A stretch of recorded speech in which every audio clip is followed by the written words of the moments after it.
Assalamualaikum warahmatullahi wabarakatuh. Selamat datang para narasumber dan pengamat. Malam hari ini kita ada acara dalam tajuk telusur solusi. Maaf, saya buka ya. Nah, ini kita sudah berhadapan dengan Kepala Sekdis Kota Bekasi, Sekretaris Dinas Pendidikan Kota Bekasi. Ada Pak Krisman di sini sama narasumber kita dari Diskominfo Standi Kota Bekasi, kemudian dari pengamat DPD RI ya Pak ya, komunikasi, juga kemudian dari SI. Nah, malam hari ini topiknya cukup menarik. Topik yang kita adakan pada malam hari ini adalah tentang konsep Smart City, di mana kita kenal juga bahwa Kota Bekasi menganut sistem ini. Nah, sampai di mana nanti kita akan mendengar sendiri dari para narasumber perkembangan konsep Smart City di Kota Bekasi. Saya pikir kita langsung saja ya Pak ya. Sejauh mana nih Pak konsep Smart City ini yang sudah terjadi di Kota Bekasi? Saya persilakan waktu dan tempat dengan Pak Krisman, Sekdis Pendidikan di Kota Bekasi. Silakan Pak. Terima kasih moderator yang udah membuka acara ini. Kalau kita melihat Smart City adalah kota yang bisa cerdas, bisa baik ya. Karena yang bicara smart itu kalau bahasa Inggris kita Indonesia kan akan menjadi beberapa pengertian. Nah, ketika kita bicara Smart City, berarti saya bicaranya Smart City yang ada di pendidikan. Sebenarnya Smart City ini udah diadopsi oleh Bang Andi ya, Diskominfo, karena Dinas Komunikasi Informasi itu dia tupoksinya jelas bagaimana dia mengakomodir semua vendor-vendor terkait dengan internet dan sebagainya. Nah, ketika kita bicara Smart City di pendidikan sebenarnya sudah melaksanakan Smart City. Salah satu contoh misalnya kita mengadakan penerimaan peserta didik baru. Nah, kita kerjasama dengan Telkom, jadi masyarakat usia SD mau ke SMP, SMP mau ke SMA, walaupun SMA kewenangan dari provinsi, itu sudah melaksanakan dengan secara online. Itu Smart City yang dilaksanakan untuk primary baru. Di Kota Bekasi saat ini lagi menggarap Smart City, maka kita mencoba untuk tahun 2022 ini ada 25 sekolah untuk melaksanakan, kalau di pendidikan itu namanya Smart School Pak. Kalau di secara Kota Bekasi Smart City. Jadi kotanya. Kalau kita Smart School-nya. Di Dinas Pendidikan ya. Betul, Smart School di mana orang tua itu nanti akan mengetahui bagaimana anak ada di ruang kelas. Jadi cukup melihat HP, orang tua bisa melihat kondisi yang ada di kelas. Itu bagian Smart School. Terus anak juga nanti untuk masuk ke kelas pun itu nanti cukup dengan absensi pakai pincer mata gitu, secara online. Itu kita akan lagi buat satu analisa supaya ini bisa berjalan dengan baik. Karena kita ketahui kondisi sekarang ini kan yang namanya internet ini kan sangat dibutuhkan. Apalagi kemarin kondisi dengan pandemi COVID-19, di mana sekolah itu masih BDR, kalau kami di Bekasi namanya BDR, belajar dari rumah. Di mana belajar dari rumah itu yang dibutuhkan adalah internet. Makanya anggaran yang sekarang dimasukkan dalam BOS pusat dan BOSDA pun semua diserap untuk pengendalian COVID-19. Nah, seiring berjalan karena Maret 2020 terjadi COVID, sekarang kita sudah Imendagri ya. Imendagri itu bunyinya PPKM darurat, dan kita juga setelah PPKM darurat kita sudah menginjak kepada Imendagri level 3. Tapi kita harus bangga dengan wali kota kita Bapak Rahmat Effendi, di mana beliau dengan begitu gigih, dengan begitu cermat dan begitu cerdas sehingga di Kota Bekasi hampir rata-rata RT itu sudah zona hijau. Makanya sekolah bisa dibuka menjadi pembelajaran tatap muka terbatas. Nah, ketika bicara tatap muka terbatas itu ada satu regulasi di mana di situ untuk SD SMP hanya bisa 5%.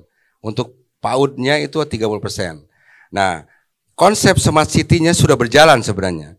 Sudah berjalan di mana bagaimana siswa tersebut bisa melakukan pembelajaran baik di rumah atau di kelas secara kalau kita namanya HBL, Hybrid Blended Learning.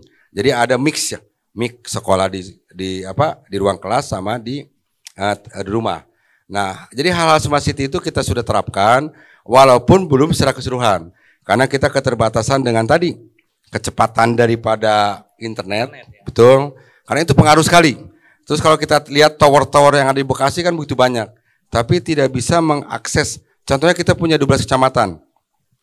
Kecamatan Cisampurna yang perbatasan dengan Bogor itu agak kesulitan. Nah, kemarin kita alhamdulillah nih, ya kita bersyukur di Diskominfo sudah pasang ya di seluruh SD Pak ya, Pak Andi ya. Jadi SD itu sekarang agak cepat karena kalau bicara smart school, guru juga bikin rapotnya cukup pakai aplikasi. Kalau aplikasi berarti pakai pulsa juga Pak. Jadi itu yang disebut dengan smart school, bagaimana konsep ini bisa berjalan dan baik. Ya itu bagus, kita komunikasi dengan Diskominfo, kerjasama pun bagus. Nah mudah-mudahan ini smart school bisa terjadi di Kota Bekasi secara keseluruhan. Kalau perlu anak PAUD udah smart school gitu. Jadi smart school itu bukannya hanya internet saja. Nah, di situ kan bagaimana dia bisa dengan baik melakukan pembelajaran di mana konsep-konsep di ruang kelasnya begitu bagus. Ya. Jadi smart lah gitu ya. Jadi itu mungkin smart school yang ada di pendidikan. Karena kalau tadi smart city-nya ada di atas, kita hanya bagi dalam sub menjadi smart school. Mungkin itu Bang Diki dari saya. Menarik sekali ya ternyata bahwa Smart City di Kota Bekasi ini sudah diadaptasikan di Dinas Pendidikan dengan Smart School. Ada beberapa catatan penting di situ yang saya lihat bahwa ternyata pandemi ini juga tidak menjadi halangan utama. Anak-anak masih bisa belajar walau dari rumah, tapi tetap aplikasinya sama ya Pak ya. Oke, saya langsung saja ke Diskominfo Stand di Kota Bekasi. Bagaimana penerapan lebih lanjutnya nih Pak secara keseluruhan? Ini tadi dari Dinas Pendidikan, kemudian langkah-langkah apa nih Pak selanjutnya? Silakan Pak, waktu dan tempat. Baik, terima kasih Pak Diki. Jadi menyambung apa yang disampaikan oleh Pak Sekdis, Pak Krisman, bahwasanya untuk implementasi Smart City di Kota Bekasi itu tentu saja merujuk pada ukuran yang telah ditetapkan oleh Kementerian Kominfo, Pak. Jadi Kementerian Kominfo itu membagi Smart City itu menjadi 6 dimensi. Dimensi pertama itu adalah Smart Governance.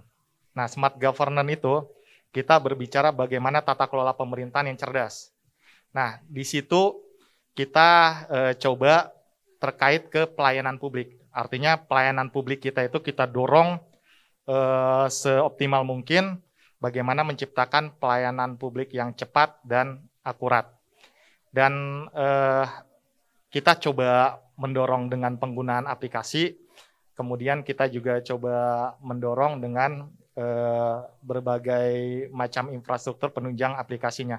Dan alhamdulillahnya ya Pak Sekdis ya, untuk pelayanan publik kita, lebih khusus untuk DPM PTSP, tahun ini mendapat peringkat nomor 2 kota terbaik di Indonesia Pak. Nomor satunya Semarang, nomor 3-nya Bandung. Wah luar biasa. Jadi kita nomor 2 terkait ke kinerja DPM PTSP. Tentu saja itu bentuk apresiasi bagaimana Pak Wali Kota kita nge-push untuk pelayanan publik ini supaya bisa lebih optimal dirasakan oleh masyarakat. Kemudian terkait ke smart governance juga, kita juga bagaimana kita melakukan kinerja kita secara efektif dan efisien. Ada berbagai macam aplikasi Pak. Mulai dari kepegawaian itu kita udah ada ukuran yang jelas terkait ke kinerja kita. Ada yang namanya si kerja, ada yang namanya i-absensi, kemudian ada yang namanya siap. Kemudian dari perencanaan kita ada aplikasi dari pusat, tetapi sebelumnya kita punya Sincang Pak. Sincang itu rujukan dari berbagai macam daerah yang datang ke Kota Bekasi. Itu udah terintegrasi, mulai dari perencanaan. Itu ada musrenbang, kemudian ada forum RKPD segala macam. Masuk ke penganggaran, kemudian masuk ke standar harga, kemudian masuk lagi ke penganggaran, perencanaan, Monef, kemudian masuk lagi ke pelaporan, kinerjanya, e-Sakibnya masuk lagi ke monitoringnya, Simple Bank, monitoring fisik dan keuangan. Nah, itu smart governance. Masih banyak sebenarnya yang mau kita sampaikan terkait ke smart governance. Kemudian kita beralih ke dimensi kedua, Pak. Dimensi kedua itu ada namanya smart branding. Nah, smart branding ini kita mendorong bagaimana, Pak Wali Kota mendorong bagaimana wajah kota Bekasi itu lebih indah, lebih tertata. Kalau kita lihat Jalan Ahmad Yani 5 tahun sebelumnya, bagaimana muka kota Bekasi? Kan 10 tahun sebelumnya itu kan udah jauh berbeda sekali, Pak. Udah jauh berbeda sekali dengan penataan pedestrian, bukan cuma trotoar, tetapi pedestrian, bagaimana masyarakat bisa berinteraksi di pedestrian tersebut. Kemudian di situ ada smart PJU-nya, kemudian di situ juga ada JPO tematiknya yang ada ukiran-ukiran khas Bekasinya. Kemudian kita beralih ke smart society. Nah, smart society tadi dari sisi pendidikan sudah disampaikan oleh Pak Sekdis. Kemudian dari sisi pengendalian ketentraman dan ketertiban kita juga sudah punya SIPPP, Pamung Praja, Pak. Polisi Pamung Praja. Nah, itu juga salah satu saluran bagi masyarakat untuk menginformasikan sehingga nanti Satpol PP bisa bergerak cepat untuk menindaklanjuti aduan tersebut.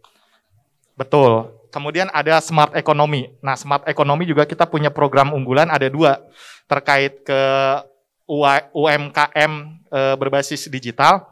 Tadi disampaikan oleh Pak Sekdis kalau di SDIK itu sudah MOU atau kerjasama dengan PT Telkom. Nah, dari sisi pembinaan UMKM berbasis digital, kita juga difasilitasi untuk masuk platform padi UMKM, pasar digital UMKM. Nah, ini mendorong bagaimana UMKM kita bisa go terhadap market di luar yang begitu luar biasanya.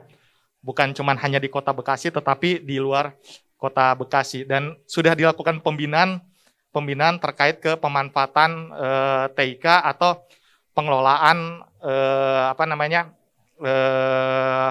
UMKM berbasis digital ini oleh Dinas Koperasi dan UMKM. Kemudian kita juga punya program unggulan terkait ke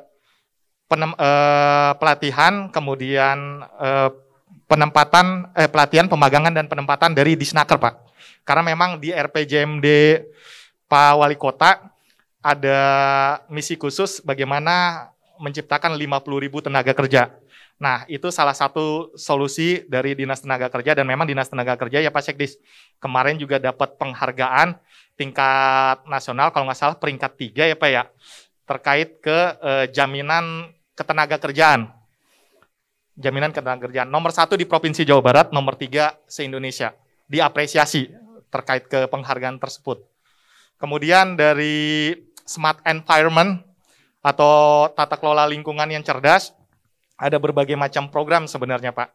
Mulai dari bank sampah, pemilahan sampah, kemudian ada yang namanya hidroponik, memanfaatkan lahan kecil untuk bercocok tanam, kemudian nanti dipanen sayur sehat, kemudian untuk Dinas Lingkungan Hidup juga di tahun 2022, tahun ini sudah proses untuk MOU-nya tahun 2022 itu untuk waste management Pak. Tata kelola sampah secara digital. Nah, itu juga lagi berproses, dan mungkin itu salah satu gambaran kecil lah bagaimana Kota Bekasi sudah menerapkan Smart City. Kalau kita berbicara Smart City berarti kita juga berbicara teknologi informasi dan komunikasi. Walaupun memang itu pokoknya ya. Betul, walaupun memang tidak melulu yang namanya Smart City berbasis aplikasi, tidak melulu yang namanya Smart City berbasis jaringan teknologi, tetapi itu memang pendorong, salah satu pendorong bagaimana mempercepat implementasi Smart City di Kota Bekasi. Untuk Diskominfo sendiri kita sudah menyiapkan lebih dari 300 titik wifi Pak. OPD sudah ada, kecamatan semua sudah ada, kelurahan sudah ada, SMP sudah ada, SMA sudah ada, Puskes nanti masuk, dan Puskes kalau nggak salah sudah ada. Dan tahun depan rencananya itu kita 700 titik Pak. Dan di akhir tahun RPJMD di 2023, 1000 titik. kita sebar nanti di area-area publik, bisa di taman-taman publik, kemudian di area-area publik lain, sehingga masyarakat bisa merasakan wifi yang disediakan oleh pemerintah. Kita juga sudah punya data center, bagaimana aplikasi-aplikasi itu kita jamin untuk keberlangsungan pengoperasiannya. Artinya itu sudah tersertifikasi 2 kali, Pak, dan kita juga udah punya backupnya di Batam, sehingga kita berharap nanti ketika ada sesuatu hal di data center kita, itu pelayanan publik tidak berhenti, karena memang kita punya servernya pisah ya Pak ya? Betul, backup disasternya seperti itu. Dan kita juga udah menempatkan CCTV Pak, dan kalau Bapak buka website Kota Bekasi, bekasi-kota.go.id, nah di situ kita bisa lihat CCTV Kota Bekasi.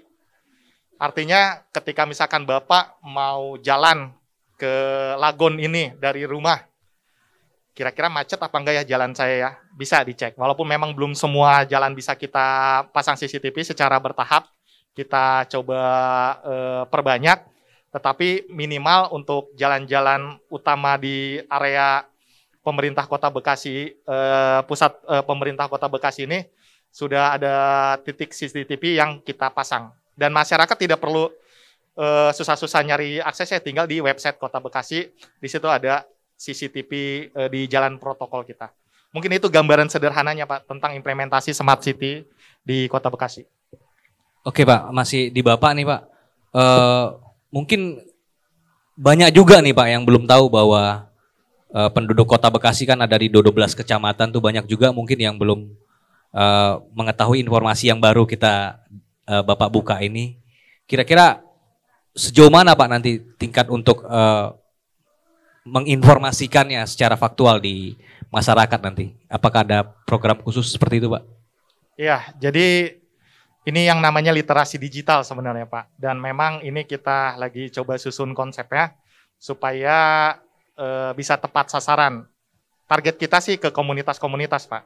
Artinya dari komunitas itu kan mereka aktif di sosial media, mereka aktif di konten kreator seperti itu.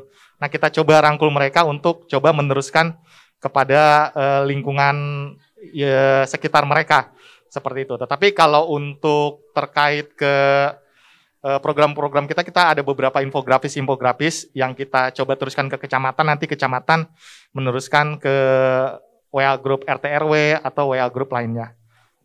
Berarti sudah mulai ya Pak ya? Artinya sudah.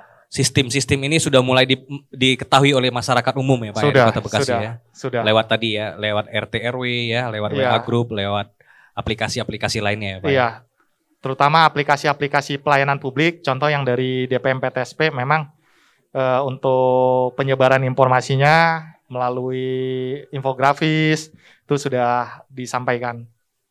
Oke, terima kasih Pak buat luar biasa ya saudara-saudara, bahwa ternyata Kota Bekasi itu lewat pemimpinnya tentunya ya butuh strong leadership memang untuk menjadi sebuah kota yang smart ya, di mana teknologi dan informasi itu tidak bisa dipisahkan. Nah ini ada tanggapan nggak Pak dari pengamat nih, dari Bapak untuk menanggapi konsep Smart City ini? Boleh dimulai Pak? Boleh perkenalkan dirinya mungkin? Assalamualaikum warahmatullahi wabarakatuh. Waalaikumsalam warahmatullahi wabarakatuh. Saya Agus Wahid, tenaga ahli dari MPR RI, tapi dari unsur DPD RI.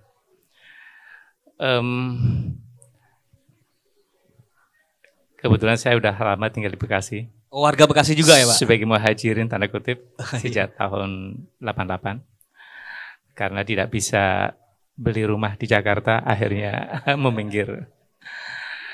Sebelumnya di Jakarta tahun 80 sejak kuliah kebetulan di Universitas Indonesia. Menarik apa yang disampaikan. Tadi ada pengantar, ada sektor pendidikan, sektor teknologi dan sebagainya. Sebuah pertanyaan mendasar tentang Smart City. Pertanyaan mendasar adalah apakah ini sebuah visi besar atau hanya sebagai slogan? Kalau memang sebagai slogan itu pasti punya makna yang sangat hipokrit arahnya. Tapi kalau memang sebagai visi besar, saya kira ini luar biasa. Tadi sudah digambarkan bahwa Smart City punya 6 dimensi. Di antaranya adalah good governance, mengarah kepada sistem pemerintahan yang efektif dan efisien. Tadi sudah digambarkan catatan reputatifnya, termasuk ke ranking kedua, Mas ya, sebagai sistem PTS ya, Pak, pelayanan, sistem pelayanan publiknya. Saya kira ini catatan yang reputatif. Kemudian kalau kita mencoba menganalisis dari karakter Smart City seperti apa, tadi di antara tadi good governance, kemudian adalah yang kedua kemampuan pendayagunaan sumber daya alam. Kemudian yang ketiga kemampuan pendayagunaan memperbaharui pembaruan terhadap sumber daya alam itu sendiri. Kemudian yang mendasar lagi adalah komitmen pro lingkungan. Nah, saya tidak dalam konteks untuk mengkritisi dalam arti mengkritik yang negatif side, tidak. Tapi saya akan mencoba melihat satu sisi yang mungkin menjadi problem tahunan yang sering menjadi tragedi kemanusiaan dalam arti penderitaan dan sebagainya. Saya akan melirik kepada yang namanya problem lingkungan. Bahwa etalase Bekasi, saya kira not just Jalan Ahmad Yani. Di sana memang ditata, tapi etalase sebuah wilayah itu seluruh ruas jalan memang harus rapi dan sebagainya. Tapi tentu tidak hanya rapi. Tapi benar-benar ada aslinya, ada dimensi yang mendasar adalah memberikan makna konstruktif bagi kepentingan lingkungan. Nah, kita tahu bahwa ada rutinitas tahunan banjir, ada di 5 kecamatan. Pertanyaan dasar adalah, itu sebuah rutinitas kejadian yang namanya banjir. Dan saya kira memang tidak hanya di Bekasi. Tapi sebagai Bekasi yang Smart City, yang mencanangkan itu harus mampu mengeluarkan suatu kerangka solusi yang konstruktif seperti itu. How to solve it? Itu penting. Nah, saya beberapa tahun lalu itu pernah memberikan semacam review, kemudian juga menyampaikan ulasan-ulasan tersendiri. Kerangka penyelesaian banjir sebenarnya sederhana, yaitu di beberapa sentra banjir itu coba dibangun yang namanya situ-situ buatan. Apakah misalnya katakanlah misalnya luasnya 250 kali 200, ketinggian 10 meter misalnya, itu sudah berapa juta kubik. Pembuangan satu di sini, kerangka solusinya bukan hanya menampung debit air ketika musim banjir datang, tapi akumulasi hadirnya atau migrasinya debit air itu di satu sisi bisa menjadi sumber irigasi, tapi di sisi lain wilayah itu bisa menjadi ekowisata, Mas. Di tengah wilayah itu harus dibangun namanya konsep perikanan apung misalnya. Di situ juga bisa dilihat dibangun sentra kuliner misalnya. Di situ juga bisa dijadikan sport center. Ketika misalnya situ-situ itu berada di wilayah-wilayah banjir itu, maka efek ekonominya luar biasa. Begitu juga efek mengatasi banjir itu juga sangat signifikan. Nah, sampai detik ini saya belum pernah melihat bahwa Pak Wali sering menginformasikan, sering menyampaikan ini kepada forum-forum. Yes, saya pernah dengar itu. Wallah alam beliau mendapatkan pemikiran dari mana, tapi kebetulan sepemikiran. Tapi sekali lagi, ketika problem banjir tahunan ini dirancang bangun sebagai kerangka solusi yang konstruktif untuk itu, maka ini akan menjadi smart city yang luar biasa dalam konteks penataan lingkungan. Saya hakul yakin, Mas, bukan yakin lagi. Ada yakin, Ainul yakin, dan hakul yakin. Ketika ini dibangun, maka Bekasi akan menjadi mercusuar. Not just untuk Bekasi itu sendiri dan atau wilayah Jawa Barat, tapi nasional. Kenapa? Karena mampu memberikan terobosan. Gitu loh, Mas. Nah, bagaimana cara membangunnya? Memang besar.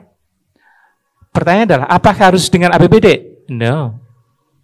Bisa melakukan kerjasama, Mas. Saya tahun 2018, waktu itu saya tenaga ahli di salah satu fraksi di DPR, kehadiran tamu dari Australia, Mas. Dia menyampaikan gagasan tentang sister city, kota saudara kota. Waktu itu beliau dari Melbourne menawarkan konsep itu. Nah, kalau konsep sister city ini bisa dibangun, dirancang bangun, maka Melbourne punya saudara di Indonesia namanya Bekasi. Atau sebaliknya, Bekasi adalah saudara kandung dari Melbourne.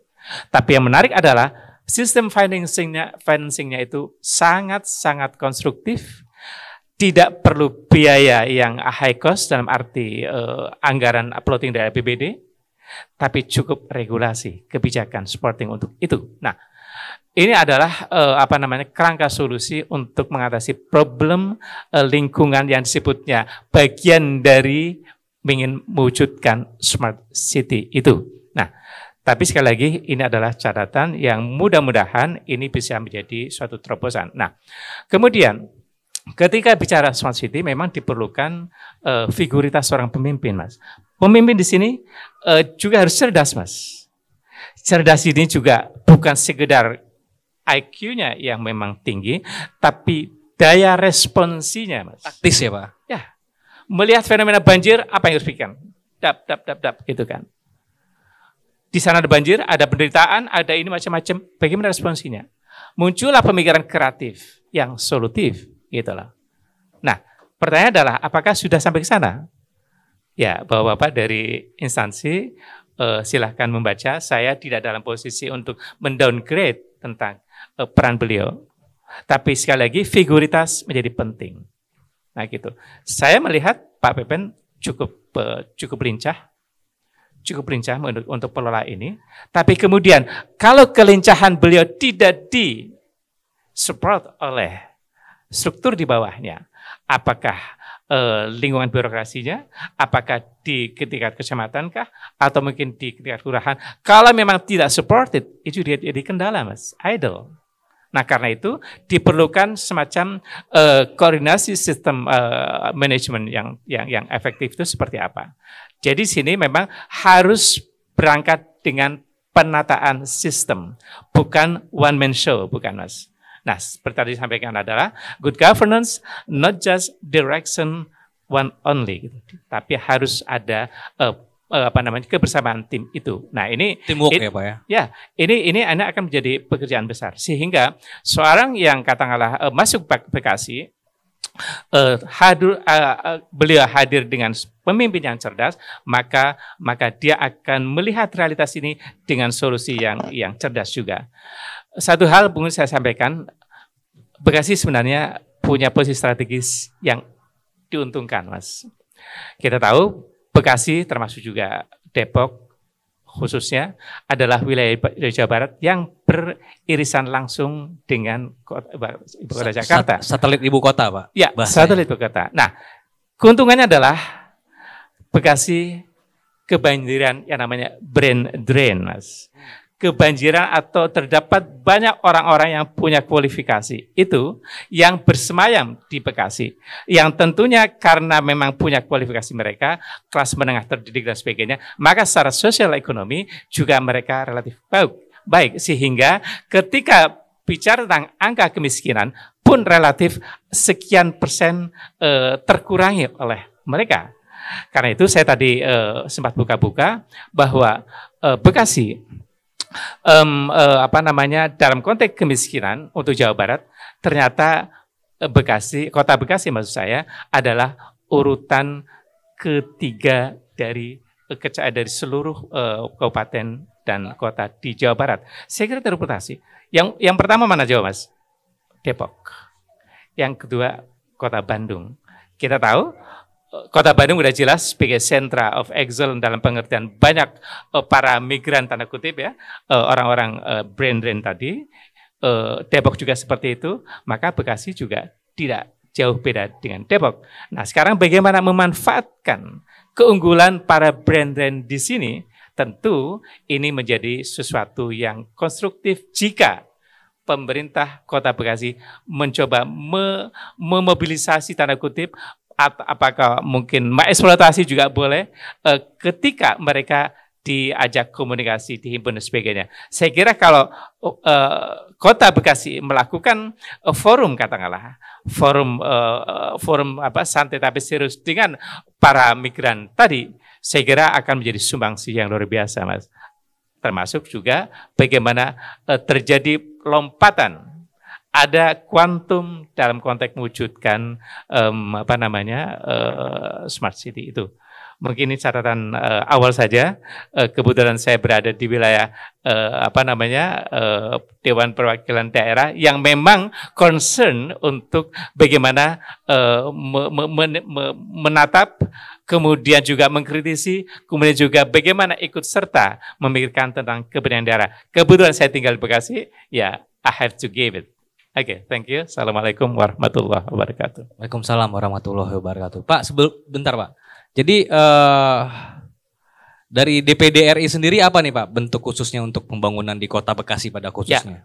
Ya. Pertama yang sangat mendasar misalnya gini, ketika kota melakukan musrenbang, itu forum yang strategis, ada kanalnya Mas, menghadirkan orang DPD. Dari musrenbang itulah kemudian terjadi komunikasi. Apakah bicara tentang program-program strategis seperti apa, tapi yang terpenting adalah di situ komunikasi tentang anggaran. Tolong Kota Bekasi diperjuangkan.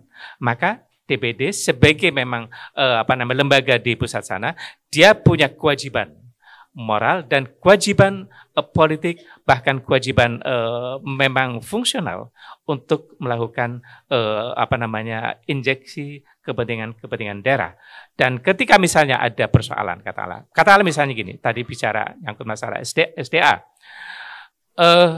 Saya sering baca, ada sering tanda kutip gesekan atau ketegangan tanda kutip bagaimana mengelola TPA di Bantar Gebang.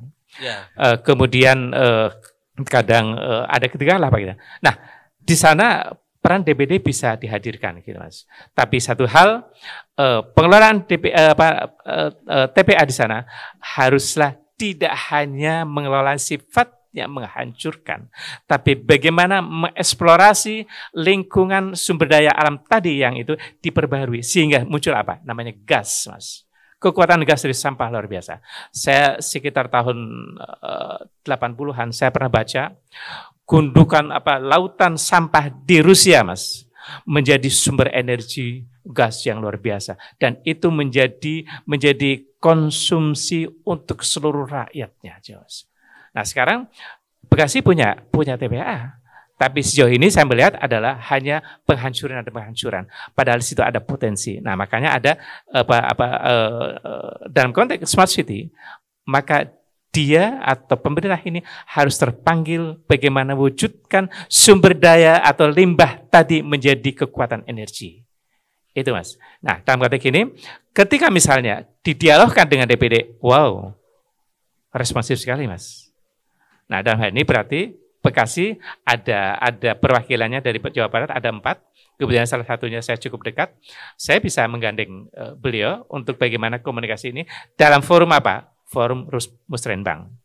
Itu adalah forumnya. Tapi tentu DPD tidak hanya sekedar diminta untuk itu, tapi DPD juga punya kewajiban politik, kewajiban konstitusional untuk mereview you mengerjakan apa dan bagaimana. sehingga terjadi satu perbaikan-perbaikan, sehingga tadi yang sampaikan beliau tadi, dimensi good governance monggo sama-sama diwujudkan. Gitu Mas. Terima kasih Pak. Wah ini pencerahan ya, jadi DPD sendiri di tingkat tataran perpolitikan ya, setara dengan MPR ya Pak ya? Setara dengan MPR, DPD RI dan DPR RI, ternyata bisa dilibatkan di dalam setiap musrembang ya Pak ya, untuk mengetahui dan bisa berkontribusi bersama ya Pak, tentunya. Sedikit. Ada sedikit beda peranannya ketika DPR.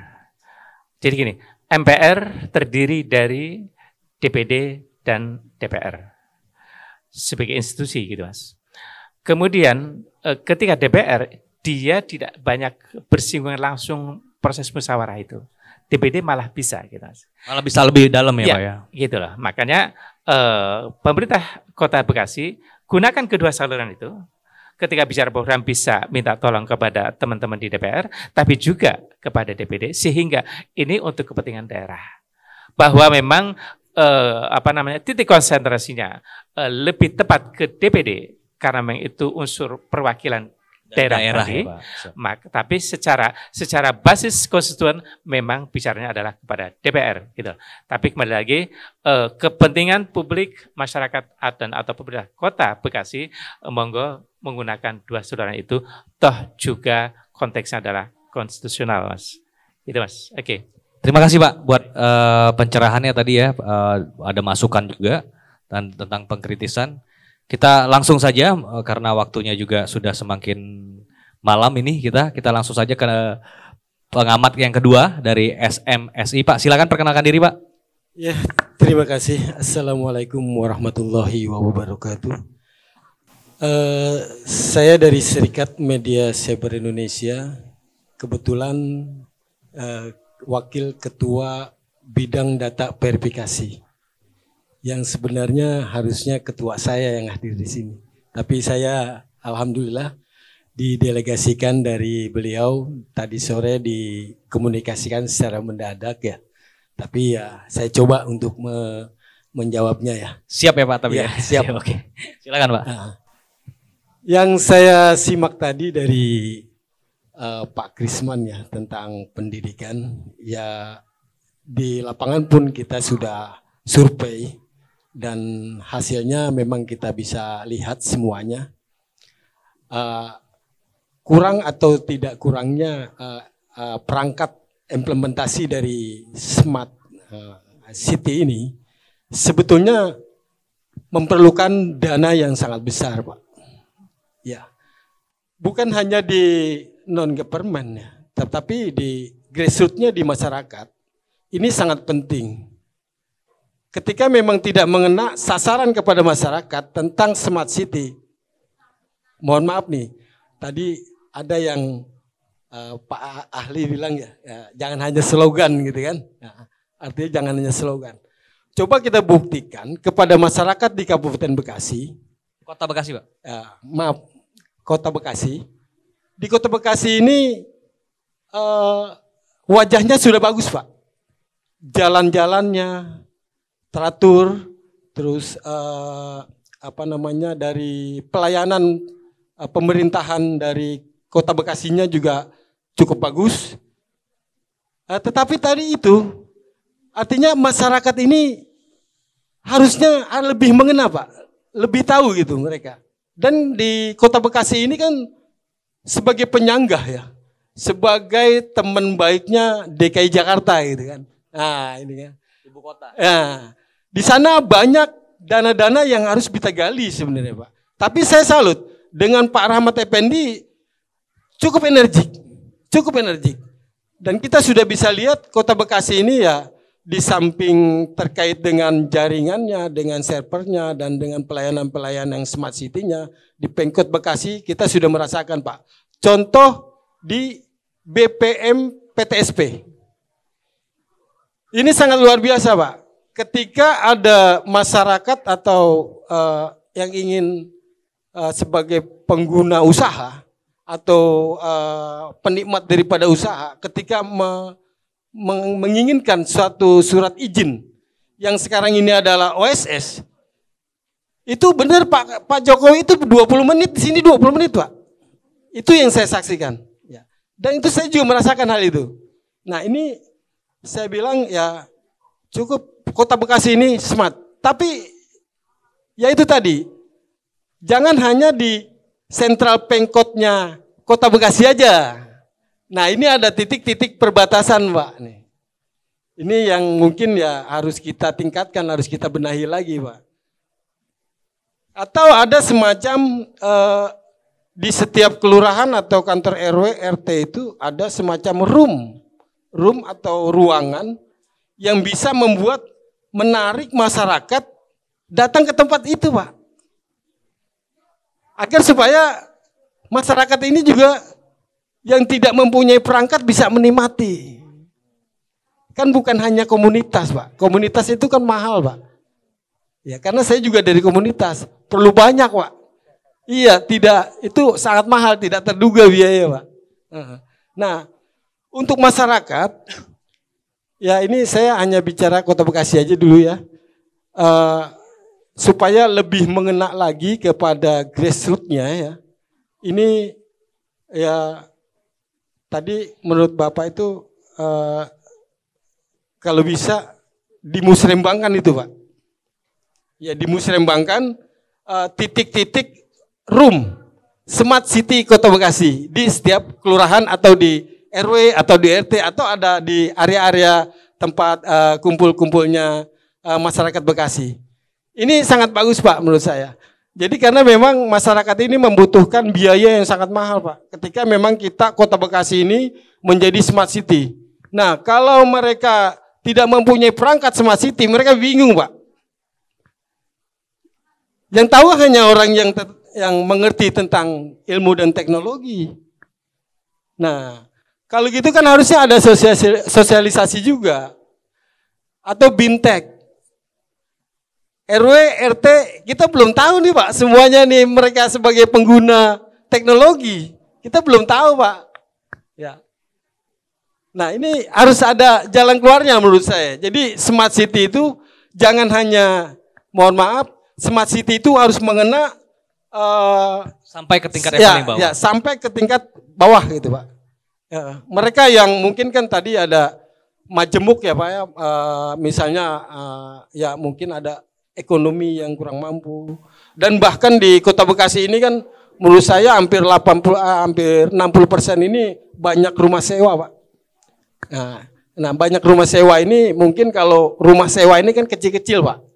Mereka untuk menyimpan perangkat-perangkat untuk komunitas teknologi ini kan sangat ini Pak, sangat tidak kurang luas ya tempatnya.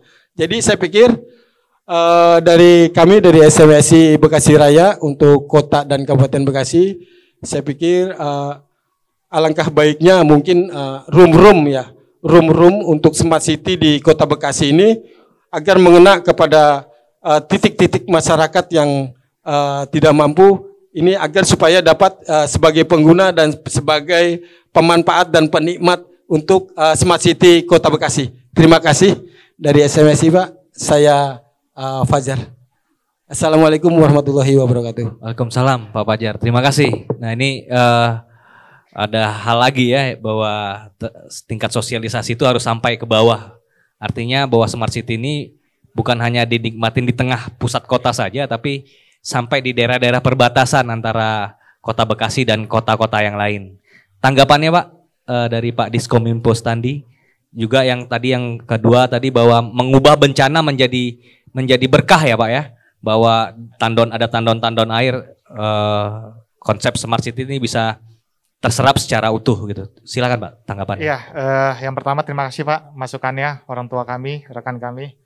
Memang berbagai macam konsep-konsep terkait ke penerapan atau implementasi Smart City juga sebenarnya sudah menjadi bahan untuk coba kami kaji dan untuk kami implementasikan Pak. Karena memang begini, kalau kita tadi sudah disampaikan oleh orang tua kita, yang namanya Smart City itu bagaimana kita bisa melakukan menyelesaikan permasalahan kita dengan solusi yang cerdas. Tentu saja yang pertama tuh efektif dan efisien, adaptif dan akuntabel. Kan seperti itu. Ujungnya apa sih? Ujungnya cuma dua sebenarnya. Cita-cita semua pemerintah tuh cuma dua. Bagaimana memberikan kepuasan terhadap masyarakat dan bagaimana mensejahterakan masyarakat. Kan itu ujung-ujung yang pengen kita raih. Tetapi memang kan tentu saja permasalahan itu ada skala prioritas, kemudian ada roadmap-nya lah kalau Pak Wali Kota bilang, gitu, ada roadmap-nya. Artinya ketika tadi berbicara masalah banjir, memang ini problem hampir seluruh kota besar di Indonesia. Dan bahkan ketika kota Bekasi juga mengalami banjir, ibu kota sendiri, DKI Jakarta juga mengalami banjir. Hal yang sama sebenarnya. Dan memang masalah banjir tidak bisa diselesaikan oleh kota Bekasi saja. Artinya ini masalah Jabodetabek-Jur dan masalah yang harus diselesaikan secara komprehensif, Pak.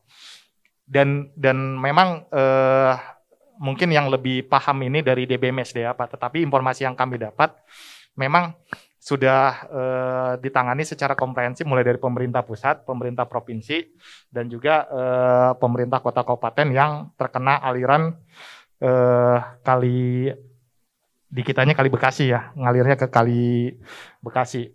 Dan terkait ke kantung-kantung air Pak, polder, itu juga sudah dilakukan oleh Pak Wali Kota jauh sebelum banjir besar itu datang. Artinya kalau kita dulu ingat IKIP yang masuk TV, itu udah ada poldernya.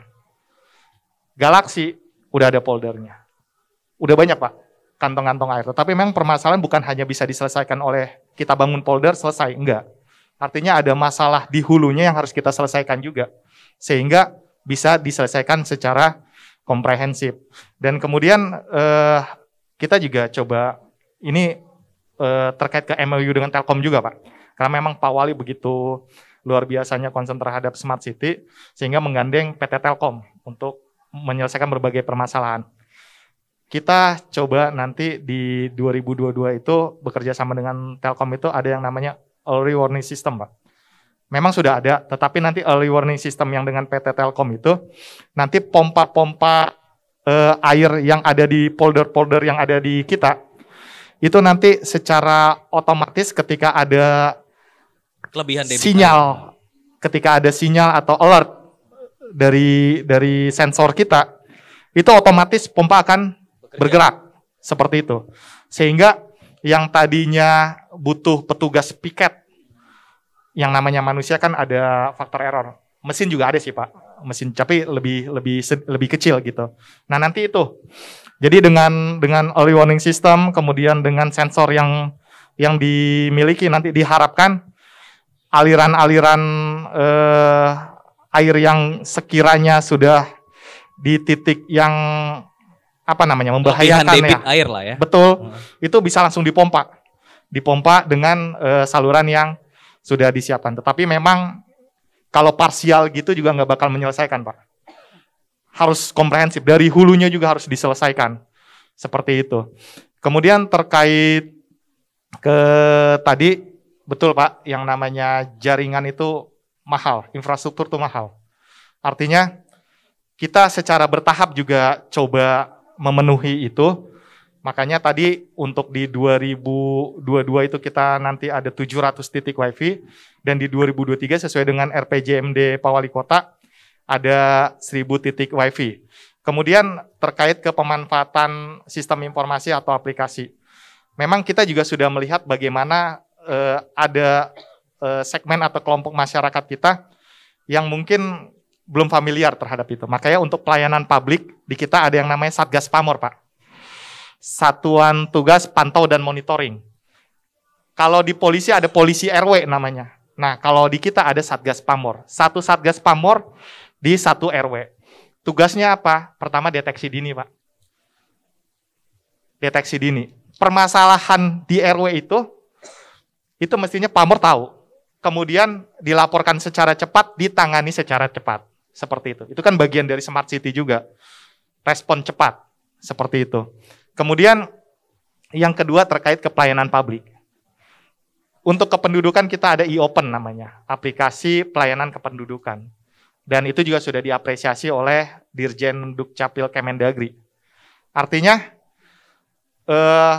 kolaborasi antara Satgas Pamor dengan aplikasi pelayanan itu sudah terlihat ya Pak ya di masyarakat bagaimana ketika misalkan masyarakat ada tidak bisa menggunakan lah atau tidak familiar menggunakan aplikasi, itu ada petugas kita Satgas Pamor yang membantu, jemput bolanya ada di situ seperti itu. Nah ini juga berdampak positif terhadap bagaimana kita coba mengurangi keramaian. Era pandemi begini sebaiknya keramaian itu kita minimalisir Pak. Artinya masyarakat tidak usah perlu lagi ke kecamatan kalau memang tidak perlu banget gitu.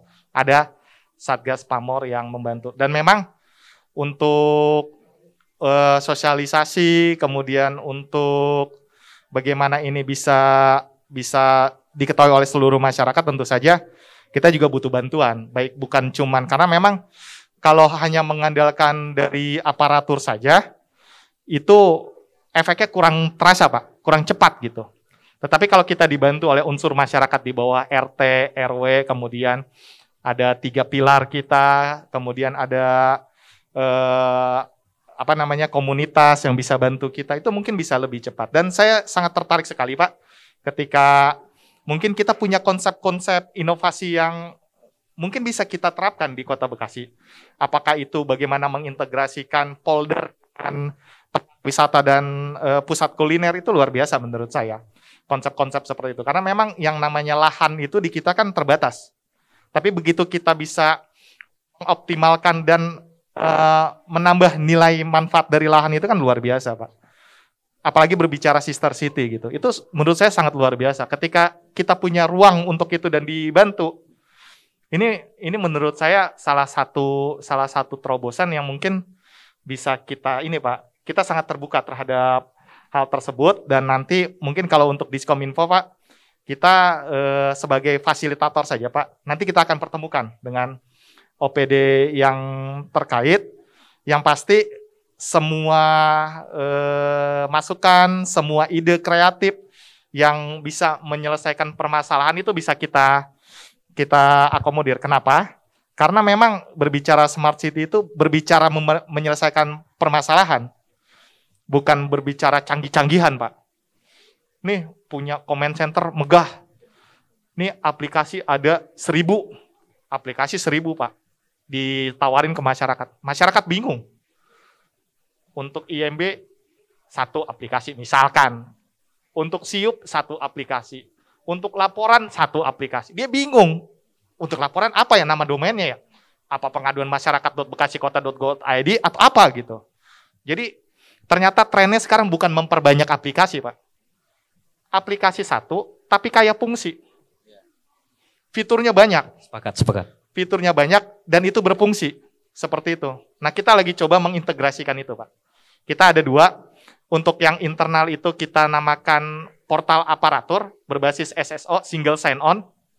Yang tadi namanya aplikasi kepegawaian, yang tadi namanya aplikasi kalau perencanaan kan milik SIPD, milik Kemendagri ya, susah kita dapat API-nya. Tetapi kinerja aplikasi-aplikasi yang kita bangun sendiri itu kita integrasikan dalam satu portal Pak, portal aparatur. Jadi pegawai juga nggak bingung menghafal alamat aplikasi. Nah, untuk aplikasi pelayanan publik kita juga ada 1 Pak. Mungkin bisa kita launching bulan depan. Namanya ini belum resmi sih, tapi konsep kita namanya Patriot Single Window.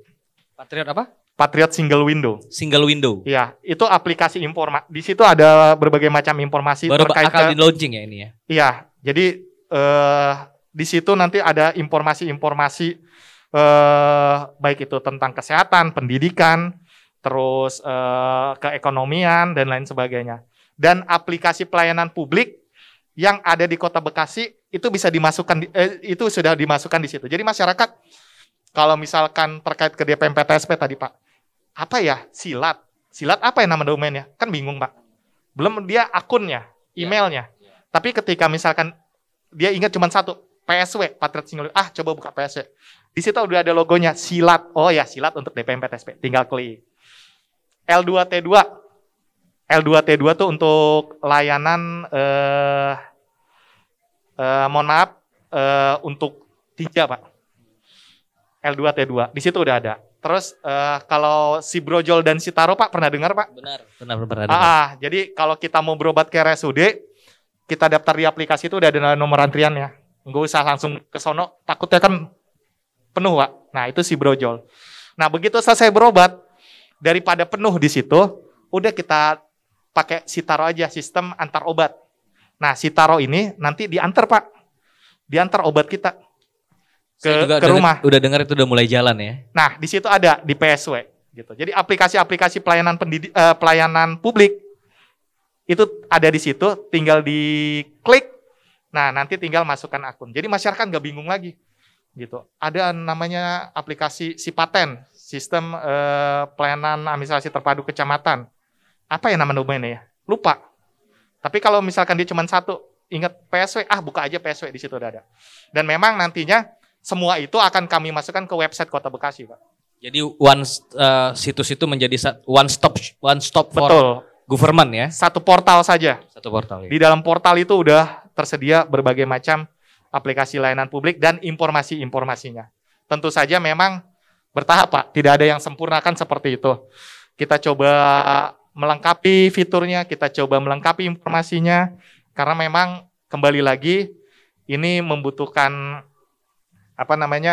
waktulah, proses untuk bagaimana itu bisa matang seperti itu. Mungkin itu Pak. Ya, terima kasih Mas dari Diskominfo Standi yang sudah menerangkan cukup banyak.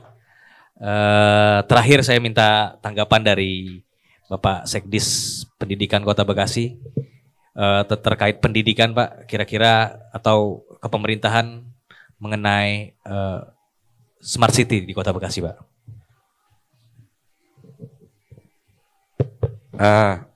Saya tertarik juga tadi kata Pak pengamat ya. Ketika kita bicara government Pak, itu kan Pak Wali Kota dengan Pak Wakil itu dipilih. Dia punya visi dan misi. Ada yang namanya 100 hari kerja. Nanti di situ akan dijabarkan melalui RPJMD. Saya tertarik karena Pak Wali itu saya akuin cerdas lah.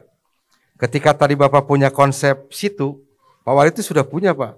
Bagaimana menyitukan Pondok Gede Permai Pak. Pondok Gede Permai itu mau dijadikan situ. Saya bicara karena saya pernah jadi kepala bidang tata kota ya. Kebetulan kan di situ set plan Pak, urusan set plan dan sebagainya. Jadi Pak Wali sudah ada satu rencana Pondok Gede Permai yang sering banjir itu dijadikan situ. Tadi solutif dari Bapak harus ada situ. Sebenarnya benar Pak. Ketika hulu dan hilir banjir itu sebenarnya situ yang menjadi solusinya. Walaupun ada polder Pak. Polder tidak menjamin banjir selesai. Tidak.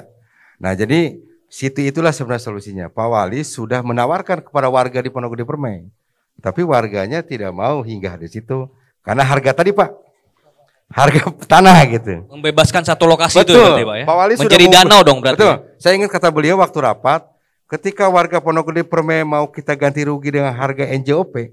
Kalau pemerintah kan dasar itu Pak. Harga NJOP. Itu mungkin kita akan dijadikan situ Pak tadi. Itu salah satu solusi tadi banjir. Karena itu dalam RPJMD Pak Wali itu masuk Pak mengenai Pak Wali terkait dengan banjir.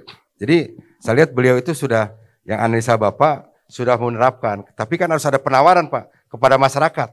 Mau nggak dibangun situ nih? Ketika Pondok Gede Permai mau dibangun situ tidak mau, berarti batal kan gitu Pak. Nah sini jadi saya pikir ketika bicara government juga bukan serta-merta harus birokrasi yang harus berjalan. Tapi bagaimana tadi koordinasi, komunikasi dengan masyarakat gitu. Kalau tadi bilang dari SMS sih grassroots Pak ya, akar bawah lah. Nah ketika bicara akar bawahnya sudah ada kepedulian bahwa banjir ini yang tiap tahun terus ada di Kota Bekasi. Kalau misal Pondok Gede Permai dibuat situ selesai, mungkin insya Allah Pak, itu bisa banjirnya bukan hilang tapi mengurangi banjir nggak begitu besar seperti tahun-tahun dahulu. Tapi saya kira alhamdulillah ketika bicara RPJMD kemarin, sekarang Pak Wali kan melalui dinas dulu PUPR Pak, sekarang BMSDA itu sangat jadi sekarang banyak bikin polder, banyak pembangunan untuk turap-turap Pak. Jadi itu bagian daripada banjir. Ini saya sedikit walaupun saya orang pendidikan nih. Gak apa-apa Pak. Saya Bapak pernah ada di bidang itu paling tidak. Siap. Saya tadi bilang ini pendidikannya kemana nih? Smart City-nya kepada banjir Pak. Nah, jadi kalau bicara banjir itu masuk di RPJMD beliau. Jadi beliau 2023 selesai, mudah-mudahan bisa ada satu kegiatan yang bisa mengurangi banjir, Pak. Sama dengan kemacetan kan. Susah juga, Pak, mengurangi kemacetan, Pak. Karena pedulian masyarakatnya. Ada kalau mau kerja pengen kesiangan buru-buru, tahu-tahu main labrak aja ke kanan, Pak. Kan saya pikir di sini ya ini masukan kepada Pak Kabid ya, Pak Andi ya. Bagaimana menyadarkan masyarakat dengan smart city, Pak. Kalau dia tidak sadar mungkin bunyi, Pak, nanti di jam tangannya. Anda telah melakukan pelanggaran. Izin ya, Pak ya. Mungkin bisa itu, Pak. Karena saya juga kebetulan kalau lihat di masyarakat, Pak, buang sampah di mana saja. Itu got di tembok saja, Pak, di depan. Di tembok akhirnya kan tidak bisa mengalir. Jadi emang intinya saya pikir di sini government sama masyarakat itu saling kerjasama lah. Dan kepedulian berkolaborasi. Karena kalau semua kita lakukan oleh kita, ada keterbatasan juga, Pak. Nah, terus yang selanjutnya sepakat lah.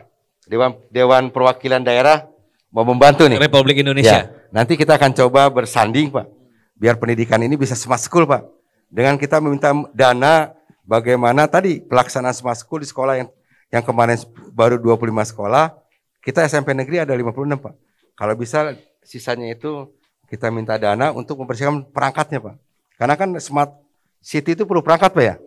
Perangkatnya seperti tadi, yang namanya domainnya dan sebagainya, Pak. Walaupun tadi servernya di Batam sebenarnya kejauhan juga. Iya backupnya. Nah sebenarnya di Kominfo perlu nanti bikin di Bekasi saja gitu. Kan itu kalau ada kebakaran kan bisa ada backup ya. Intinya kan seperti itu. Kemarin saya udah ngobrol juga dengan Pak Hudi. Ya kenapa nggak bikin di daerah Bekasi lah. Di daerah Bekasi yang bisa membackup gitu. Jadi lebih agak memudahkan. Karena saya lihat pemeriksaan juga lebih besar gitu. Nah nanti juga kami pendidikan juga nggak usah lagi dengan Telkom. Kita kerja sama-sama di Kominfo aja. Karena udah ada punya servernya yang kuat gitu. Kita ingin mencapai seperti itu. Karena kalau bicara dengan Telkom, anggaran, Pak. Pasti ada anggaran. Nah kalau dengan government sama government, berarti mengurangi anggaran. Jadi masyarakat juga lebih nyaman kan? Seperti itu. Mungkin itu, Pak, tambahan saja. Walaupun siap. Saya bicara orang sekretaris pendidikan, tapi saya pernah jadi kepala bidang tata kota, Pak. Kebetulan bagian pembongkaran, Pak. Kalau ada tanah-tanah yang tidak berembeng, tanah-tanah di lahan jalur-jalur yang udah undang-undang bangunannya sudah melanggar ya, melanggar itu kita bongkar. Ini beliau tahu nih, kita melanggar. Karena saya perintah satu wali kota, Pak. Ketika saya berhenti, kalau wali kota suruh berhenti, Pak. Surat perintah tugas. Komandonya seperti itu. Alhamdulillah Pak Pekayon itu kan dulu di demo-demo, sekarang jalan udah bagus, Pak.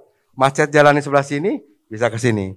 Jadi masyarakat melihatnya nanti setelah terjadi pembangunannya. Jadi mudah-mudahan lah. Saya sepakat Bapak juga di Kota Bekasi, mudah-mudahan peran Bapak saya bilang sakit analisisnya bagus, nanti bisa kita sandingkan, Pak. Nah, karena kan bicara warga Kota Bekasi, untuk Kota Bekasi, oleh Kota Bekasi, karena Bapak juga bisa menikmati gitu. Begitu Bang ya? Ya mungkin begitu Pak. Mungkin gitu ya, Pak. Oke, ini makasih. saya agak melenceng nih. Gak apa-apa Pak Krisman. Memang saya bicara ke tata kotanya. Memang ya, makasih ya. Bapak ada di bidang itu tadinya. Jadi saya pikir paham juga di dunia itu. Oke Pak, silakan tambahan. Pak Wali sudah berjuang tadi bicara tentang Pondok Gede Permai. Mungkin kalau bicara demokrasi itu memang perlu terjun mendengar dan mendengar. Itu konsep demokrasi bagaimana tidak memaksakan tapi ingin mendapatkan sesuatu gitu. Nah, mungkin dalam konteks ini Pak Wali kurang fight dalam pengertian negosiasinya gitu lah. Nah, ada konsep Mas sederhana. Oke, yuk pakai NJOP sekian. Misalnya katakanlah 1 juta lah kata misalnya. Ditawar nggak bisa misalnya. Oke, kalau gitu konsepnya adalah sebagiannya adalah saham Anda. Dengan keyakinan bahwa proyek tersebut itu akan dividennya bagus, ini adalah saham tanda kutip abadi. Selagi proyek itu masih eksis, masih ada, maka di situ sumber pendapatan yang tidak pernah terkurangi.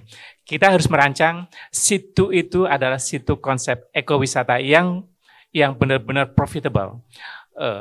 Ada bicara tentang dimensi lingkungan tadi, pro lingkungan berarti penyerapan debit air yang signifikan, tapi juga misalnya dikaitkan dengan budidaya perikanan apung, kemudian misalnya resto kuliner, kemudian juga di situ menjadi pusat apa, Mas?